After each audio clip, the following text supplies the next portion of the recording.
안녕하십니까, 왕준호입니다. 전방 십자인대 재건 수술을 받는 환자들이 가장 많이 하는 질문이 자가건을 써야 될까요? 타가건을 써야 될까요? 입니다. 그런데 자가건이란 말은 있어도 타가건이란 말은 세상에 없습니다. 유튜브 영상들을 보면 자가건이 좋다, 타가건이 좋다, 다양한 의견들이 나오고 있어서 여러분들은 영상을 볼 때마다 더욱더 고민에 빠지게 될 것입니다. 오늘은 자가건을 선택할지 타가건이라 알려진 동정건을 선택할지 여러분들의 선택에 도움을 주고자 인대에 관한 설명을 드리고자 합니다. 타가건이란 말은 실제 없는 말입니다. 자기 인대를 사용하는 것이 자가건이니 타인의 인대를 쓰면 타가건이 아닐까 하는 추측에서 나온 말이라 생각되어집니다. 유튜브를 보면 의사 선생님께서도 타가건이란 말을 씁니다. 그렇지만 물론 몰라서 하는 말씀은 아니실 테고요. 환자 눈높이에 맞추려 하는 말씀으로 생각되어집니다. 그러나 타가건이란 말보다 동정건이라는 말을 쓰는 것이 좀 더 정확한 표현이 될 수 있겠습니다. 이식건에는 모두 4가지 종류가 있습니다. 자기 몸에서 채취한 인대를 사용하는 것을 자가건이라 합니다.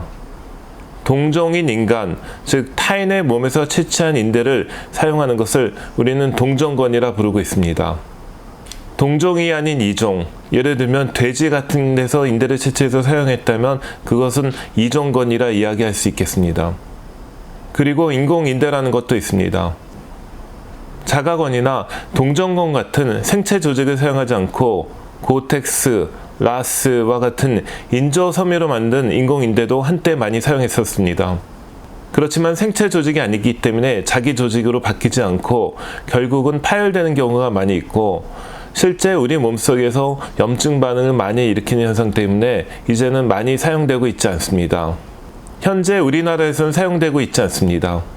미국이나 유럽에서도 사용되고 있지 않고 중국에서는 아직까지 많이 사용되고 있습니다. 한국에선 더 이상 인공인대를 사용하고 있지 않지만 병원에 가면 의사 선생님께서 간혹 인공인대를 사용해서 수술을 해준다는 말씀을 하시는 경우가 있습니다. 그러나 병원에서 말씀하는 인공인대는 사람의 몸에서 채취한 동정건입니다. 환자가 듣기 편하고 거부감 없게 하려 인공인대라는 말을 사용하고 있지만 실제 정확한 표현은 아닙니다. 동정건이라는 것은 자신의 몸을 기증해 주시는 분이 임종하시게 되면 채취하게 됩니다. 이후에 영하 70도로 얼려서 보관하였다가 여러 가지 검사를 통해서 감염되지 않은 조직이라는 것이 확인되면 다시 녹여서 처리하게 됩니다. 근육 등의 다른 조직들을 제거하고 포장하여 다시 영하 70도로 얼리게 됩니다. 멸균을 위해서 방사선 조사를 시행하게 되고 영하 70도로 얼려진 상태에서 병원에 공급되게 됩니다. 병원에 들어올 때는 영하 70도로 얼려진 상태에서 드라이 아이스가 들어간 아이스박스에 넣어서 들어오게 됩니다.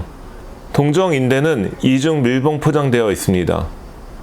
수술실에 들어온 인대는 포장이 잘 유지되어 있으면서 밀봉 상태가 유지되어 있는지 확인할 필요가 있습니다. 생산 시 멸균을 위해서 방사선 조사를 시행해야 했고 멸균이 되면 빨간색으로 변하는 스티커가 붙어 있습니다. 이 빨간색 스티커를 확인하면 멸균된 것을 확인할 수 있습니다. 각각의 인대에는 인대에 관한 설명이 들어간 라벨이 붙어 있습니다. 이 동정건을 생산한 회사의 이름이 적혀 있습니다. 이 회사의 주소가 적혀 있으며 이 인대는 미국의 오하이오 주에서 생산된 인대입니다. 이 인대는 티비알리스 포스티어라는 인대입니다. 이 인대의 직경은 9mm이고 길이는 25cm입니다. 2024년 7월 22일까지 사용할 수 있게 되어 있습니다. 동정건은 뼈가 없이 인대로만 구성된 것이 있고 뼈와 인대가 같이 붙어있는 형태로 되어 있는 것이 있습니다. 뼈가 없는 인대로서 가장 많이 사용되는 것은 종아리에 붙어 있으면서 발목을 움직이는 티비알리스 안티리어 또는 티비알리스 포스티리어 근육에 붙어 있는 힘줄을 주로 사용합니다. 뼈가 있는 인대로서 많이 사용되는 것은 발꿈치 뼈인 종골이 붙어 있는 아킬레스건과 슬개골이 붙어 있는 대퇴사두건이 많이 사용되고 있습니다. 동정인대 중에서는 최근에는 티비알리스 안티리어 또는 티비알리스 포스티리어 근육에 붙어있는 인대가 주로 많이 사용되고 있습니다. 영하 70도로 얼려져 있는 인대가 병원에 들어오게 되면 미지근한 생리식염수로 인대를 녹이게 됩니다. 이식을 위해 녹여진 티비알리스 포스티리어 텐던입니다. 이식을 위해 준비된 인대입니다. 한쪽에는 엔도 버튼이라는 고정을 위한 임플란트가 붙어 있고 다른 한쪽에는 엣지 본드라는 실로 봉합을 해서 고정할 수 있게 해놓습니다. 아킬레스 건도 많이 쓰는 동정 인대입니다. 아킬레스 건에는 발꿈치 뼈인 종골이 붙어 있습니다. 종골을 총알처럼 만들어서 대퇴 터널에 넣고 간섭 나사로 고정하면 뼈와 뼈가 붙는 튼튼한 고정력을 얻을 수가 있습니다. 다른 장점으로서는 충분히 긴 길이를 쓸 수 있다는 것이 있습니다. 그렇기 때문에 긴 인대가 필요한 후방 십자인대 재건술에 많이 쓰이고 있습니다. 타인의 조직을 사용하는 것이긴 하지만 생산 과정에서 대부분의 살아있는 세포가 제거되게 됩니다. 주로 이식되는 것은 세포 외의 기질, 익스트라셀루라 매트릭스라는 것, 그 중에서도 콜라겐이 주 성분인 섬유질이 이식되는 것입니다. 그렇기 때문에 일반적으로 간이나 신장 같은 장기 이식 시에 시행하는 조직학적 면역 적합성 검사는 시행하지 않습니다. 혈액형도 고려하지 않고 주로 인대의 두께나 길이 등으로 인대를 선택하여 이식하게 됩니다.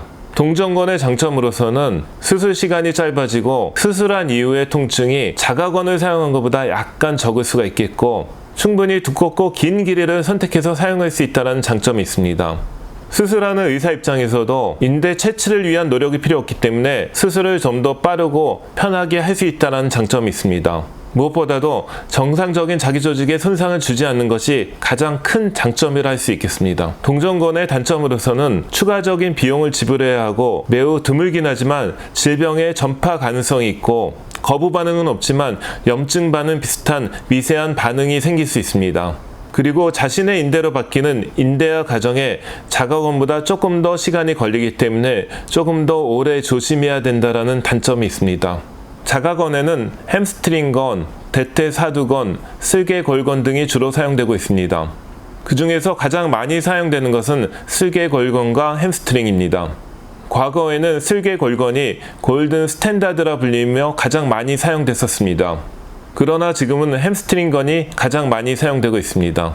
슬개골의 일부와 슬개골건, 경골극의 뼈의 일부를 채취하는 것이 슬개골건입니다. 슬개골의 일부와 대퇴사두건을 채취하는 것이 대퇴사두건입니다. 슬개골건은 양쪽에 슬개골과 경골극 뼈가 붙어 있습니다. 대퇴사두건은 한쪽에 슬개골이 붙어 있습니다. 이중다발 재건술을 위해서 준비된 대퇴사두건입니다.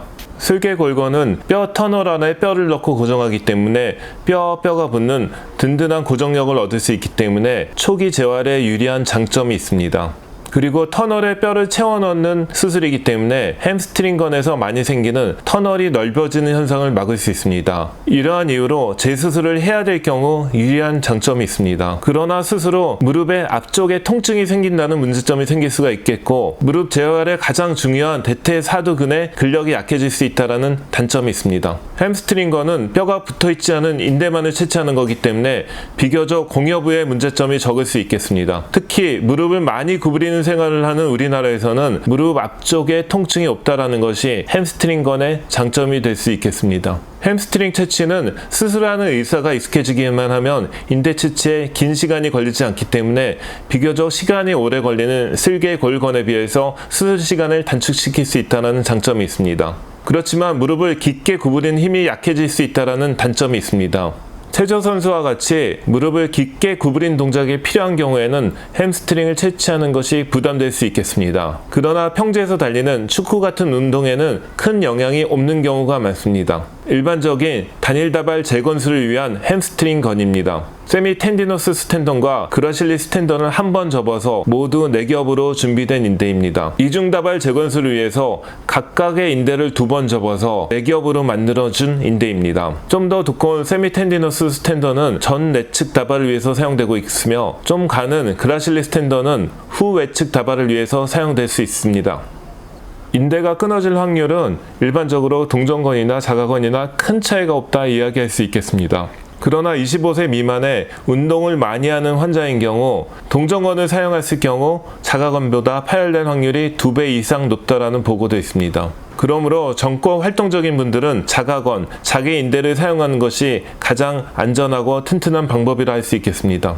그럼에도 불구하고 운동선수인 경우에는 자기의 정상적인 조직에 손상을 준다라는 부담감 때문에 동정권을 선호하는 경우가 많이 있었습니다. 그러나 최근에는 환자들 사이에 많은 정보가 공유되면서 자가건의 우수성이 많이 알려지고 있고, 운동선수의 경우에도 본인이 자가건을 먼저 사용해달라고 요구하는 경우가 많아지고 있습니다. 환자마다 나이도 다르고 원하는 스포츠 활동 정도가 다 다르기 때문에 자기 건이 더 좋다, 타인의 인대가 더 좋다 한마디로 말씀드리긴 어렵습니다. 그러나 전반적으로 자신의 인대를 사용하는 것이 좀 더 안전하고 튼튼한 방법이라 이야기할 수 있겠습니다. 그러나 중년의 나이인 경우, 활동이 많지 않은 여자인 경우, 운동을 많이 하지 않는 사람인 경우에는 동정건을 선택하는 것도 나쁘지 않은 옵션이 될 수 있을 것입니다. 오늘은 인대 선택에 관한 말씀드렸는데, 수술을 앞둔 여러분들의 고민에 조금이라도 도움이 되었으면 합니다. 앞으로도 궁금한 내용이 있으면 댓글을 통해 올려주시면 앞으로 컨텐츠를 제작하는 데 많은 도움이 될 것 같습니다. 감사합니다.